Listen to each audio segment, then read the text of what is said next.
Hello students. सो आज के इस लेक्चर में हम डिस्कस करेंगे सीबीएसई 2024 के क्वेश्चन नंबर 4 को। ठीक है, प्रीवियस जो हमारा लेक्चर था उसमें हमने फर्स्ट 3 क्वेश्चंस को डिस्कस किया हुआ था।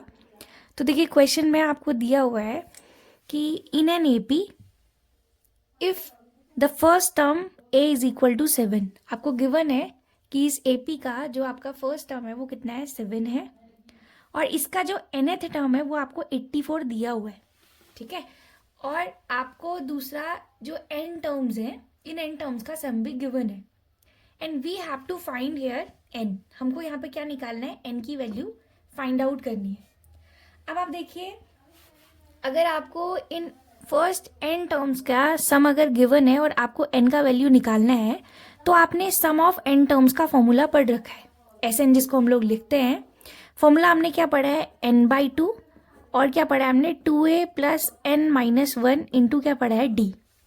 आपको पता है कि यहाँ पर टर्म्स का क्या है, जो भी इंडिविजुअल मैंने यहाँ लिखे हुए हैं इनका, जैसे इस पे जो a है that is the first term of the AP, और जो n है वो n क्या है, जो नंबर ऑफ टर्म्स है। ठीक है, और d is the common difference year. जो भी ये AP होगी इसके कॉन्जिक्यूटिव जो नंबर्स होंगे उनका जो कॉमन डिफरेंस है उसका जो वैल्यू है वो आपका d है।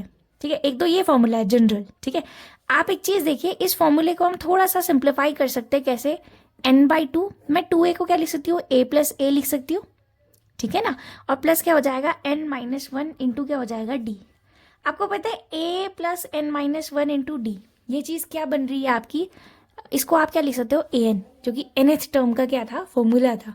ठीक है ना, तो यहाँ से हम क्या लिख सकते हैं, Sn is equal to n/2 and this is a plus क्या लिख सकते हैं, an लिख सकते हैं। इससे पता है क्या फायदा होगा, आप चाहें तो आप an का इंडिविजुअली फॉर्मूला लगा के फिर वैल्यू निकाल के फिर यहाँ सब्सटीट्यूट भी कर सकते हैं। अदरवाइज आप सिंपली जो है ये फॉर्मूला लगा लें n/2 a प्लस an वाला। तो इससे होगा क्या, देखिए आपको फर्स्ट टर्म गिवन है दैट इज 7 हेयर, और nth टर्म भी आपको गिवन है 84, और मुझे Sn भी पता है तो मेरा n निकल जाएगा डायरेक्टली। ठीक है ना, तो Sn की वैल्यू देखिए क्या दिया है, 2093 divided by 2 is equal to n/2, और ये क्या हो जाएगा, a प्लस an। आपको पता है a का वैल्यू 7 है प्लस an देखिए कितना है यहाँ पर, 84 है। ठीक हो गया, आई होप आपको ये समझ आ रहा होगा। तो अब देखिए बहुत आसान है, अब आपको n की वैल्यू फाइंड आउट करनी है। आप इसको सिंप्लीफाई कीजिए, देखिए 2 से ये 2 कैंसिल आउट हो जाएगा। ठीक है ना, क्योंकि ट्रू क्रॉस मल्टीप्लाई में जाएगा तो 2 1 जा 2 हो जाएगा आपका, और ये क्या हो जाएगा, 2093 इज इक्वल टू क्या हो जाएगा, n, और 84 में आप 7 ऐड करेंगे तो आपको पता है कितना हो जाएगा, 91। ठीक है, इसकी वैल्यू कितनी हो जाएगी, 91 हो जाएगी। ठीक है, 84 में अगर आप 7 ऐड करेंगे सो दिस इज 91। तो आपको n फाइंड आउट करना है, तो n इज इक्वल टू क्या आ जाएगा, 2093 डिवाइडेड बाई क्या आ जाएगा, 91। तो हमें यहाँ से पता चल जाएगा कि इस nth टर्म की जो है वो वैल्यू कितनी है। ठीक है, मतलब जो ये आपके इसमें नंबर ऑफ टर्म्स है, nth टर्म तो आपको पता है, मतलब आपको ये पता चल जाएगा कि इस AP में जो ये n टर्म्स थे इनका जो सम क्वेश्चन ने दिया हुआ था, तो ये n कितने टर्म्स हैं इस AP में, मुझे यहाँ से पता चल जाएगा। ठीक है ना, तो फिर अब आपको पता है ये कैसे हो जाएगा, 13 से कैंसिल कर देते हैं, 13 से 1 जा 91, 13 से अगर इसको कैंसिल आउट करूँ तो क्या हो जाएगा, 13 1 जा 13, बचेगा 7, 79, 13 6 जा 78 होता है, और आपका यहाँ पर से कितना बचेगा, 1 बचेगा, और 13 1 जा कितना होता है, 13 होता है, राइट। तो ये कितना हो गया आपका, यहाँ पर से देखिए 7 से आप इसे कैंसिल आउट कीजिए, 7 1 जा 7, 7 2 जा 14, बचेगा 2, एंड 7 3 जा 21 होता है। तो n की वैल्यू कितनी आ गई, 23। इसका मतलब ये है कि इस AP के 23 टर्म्स का जो सम है वो कितना है आपका, 2093/2 है। मुझे n ही बताना था कि जो ये n टर्म्स इसमें प्रेजेंट है तो वो मुझे बताना था, तो हमने बोल दिया कि हाँ इसमें n कितने हैं आपके, 23 है। ठीक है, सो अब हम डिस्कस करेंगे 5th क्वेश्चन को। तो क्वेश्चन देखिए क्या बोलता है आपको, if 2 positive integers p and q can be expressed as p is equal to this and q is equal to this. तो देखिए क्वेश्चन में आपको p को किस फॉर्म में लिखा गया है, 18a² b⁴। ठीक हो गया, और जो आपका q है, q को आपने किस तरीके से एक्सप्रेस किया है, 20a³ B square, right.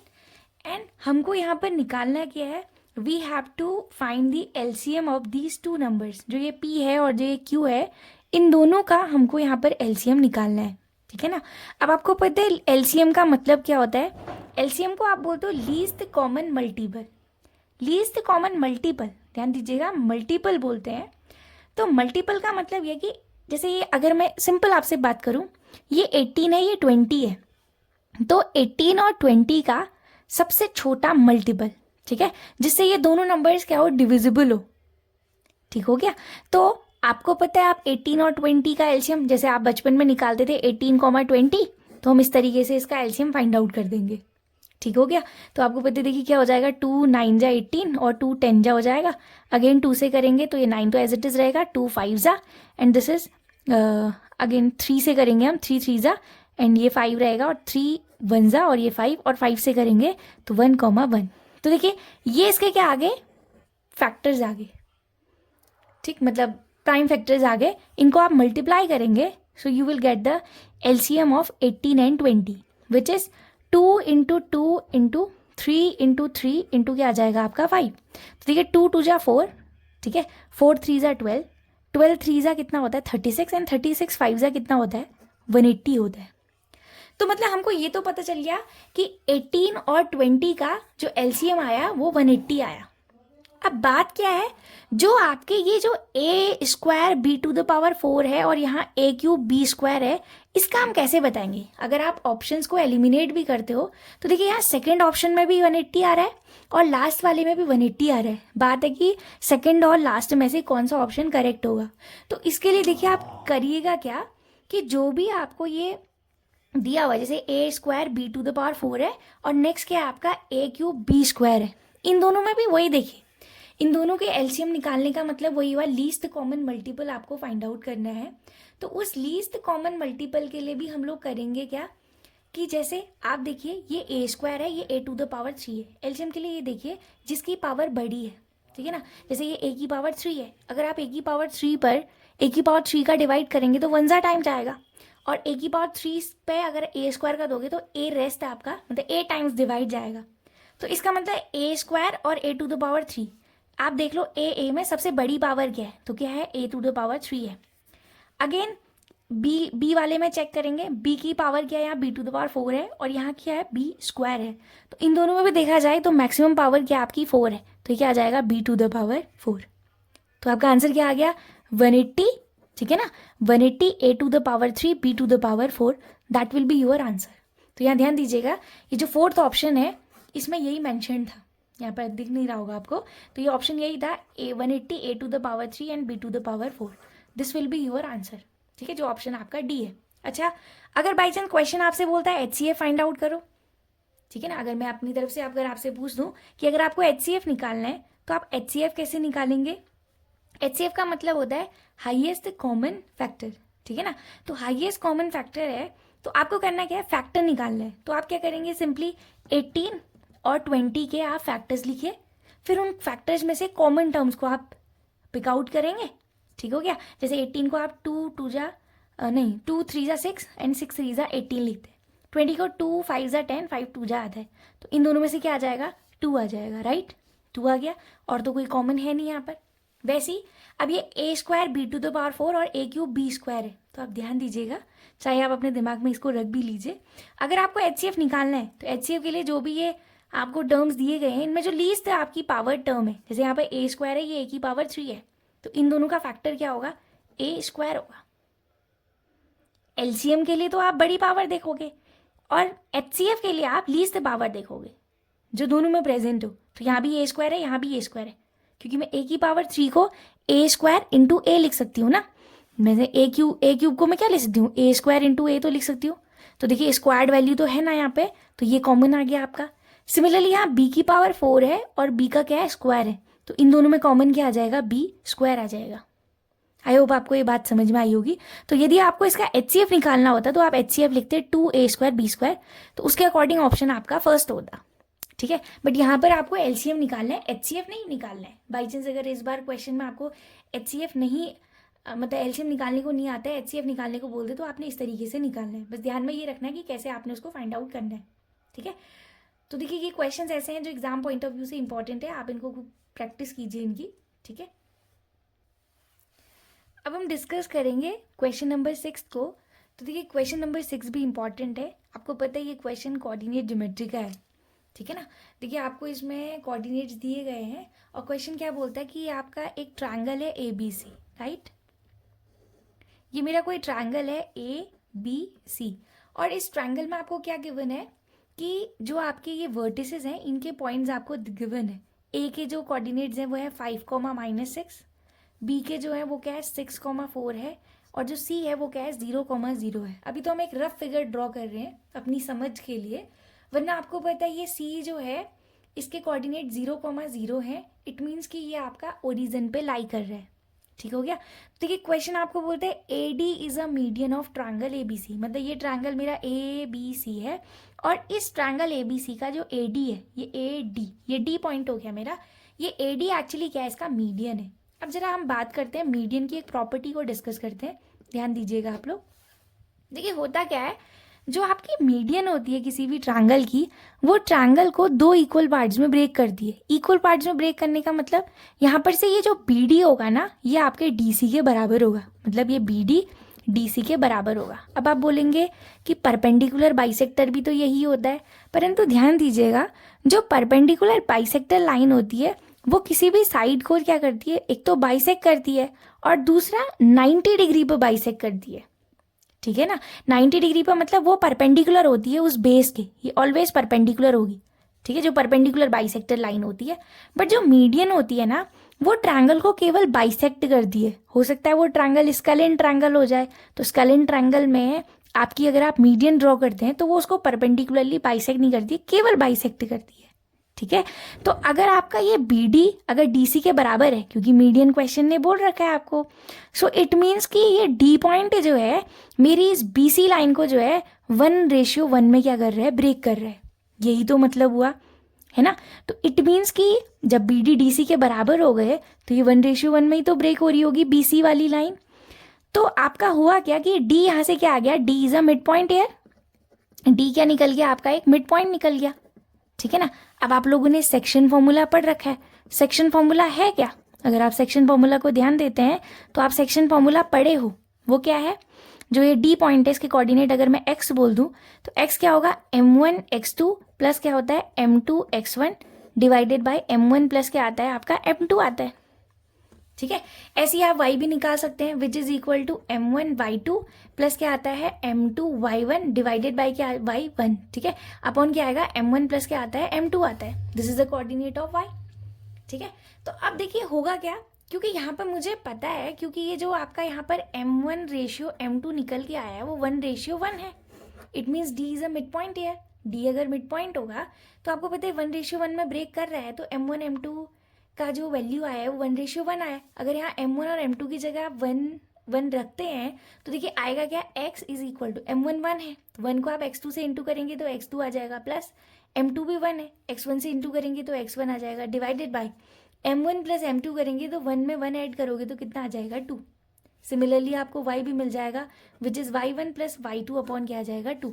So this is the coordinates of mid point, मतलब ये जो मिड पॉइंट होगा आपका ये उसके कोऑर्डिनेट्स निकल जाएंगे, तो आप उसको डायरेक्टली भी निकाल सकते हैं। हमने यहाँ पर कॉन्सेप्ट सीखना था कि ये कैसे आपका आएगा, कैसे हम लोगों ने बोला कि D एक मिड पॉइंट है, क्वेश्चन ने आपको बोला नहीं था बट क्वेश्चन ने आपको दिया था कि ये मीडियन है, तो आपको खुद से ये यूज़ करना है कॉन्सेप्ट कि मीडियन जो है किसी भी ट्रायंगल को क्या करती है, बाइसेक्ट करती है, ठीक हो गया। तो हम यहाँ से D के कोऑर्डिनेट फाइंड आउट कर देंगे। सो D x कॉमा क्या आ जाएगा y, this is equal to, देखिए x को आपने लिखा है x1 प्लस x2 अपॉन 2, ठीक है ना। x1 प्लस x2 मतलब ये आपकी लाइन थी B, मतलब ये BC लाइन थी, इस B के जो कोऑर्डिनेट थे वो 6,4 था आपका और जो C पॉइंट था वो 0,0 था, that is the origin here.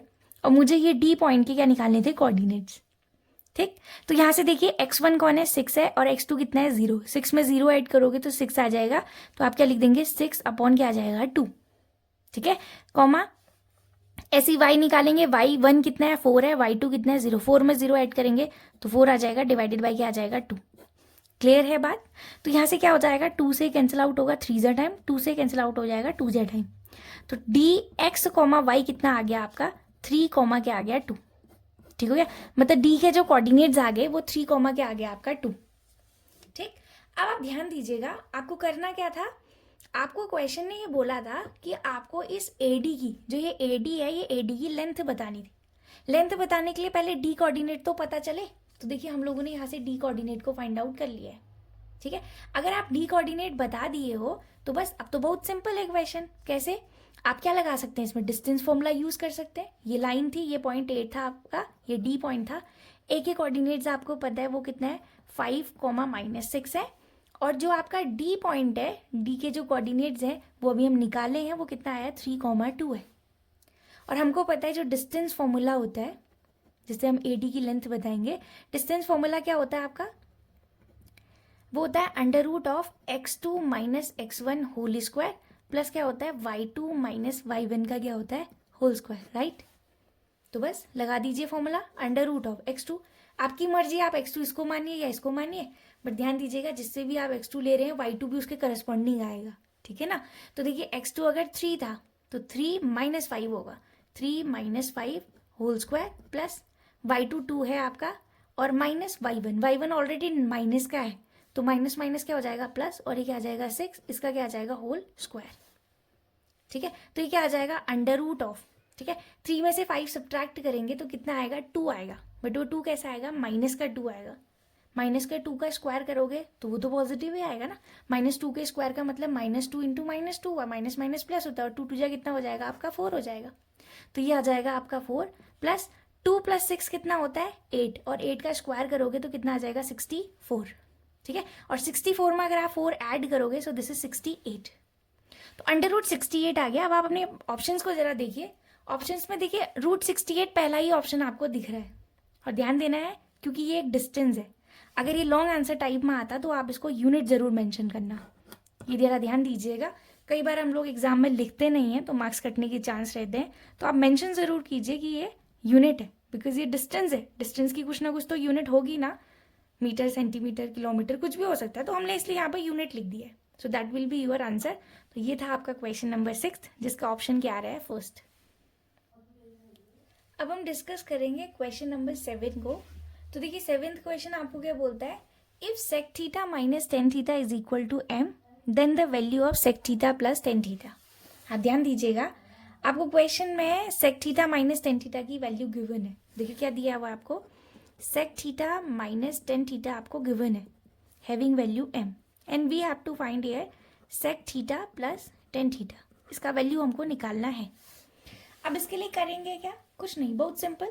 आप लोग ध्यान दीजिएगा, हमको आइडेंटिटी पता है, ट्रिग्नोमेट्रिक जो आइडेंटिटी है, हम लोगों ने एक आइडेंटिटी पढ़ रखी है, since 1 + tan square theta is equal to क्या होता है आपका sec स्क्वायर थीटा होता है, ठीक है। So this implies 1 is equal to क्या आ जाएगा आपका sec स्क्वायर थीटा माइनस क्या आ जाएगा tan स्क्वायर थीटा आ जाएगा, ठीक है ना। तो मतलब 1 is equal to sec square theta minus tan square theta आ गया। इस पर हम लोग क्या कर सकते हैं, आइडेंटिटी यूज कर सकते हैं, जो कि क्या है a² - b² है।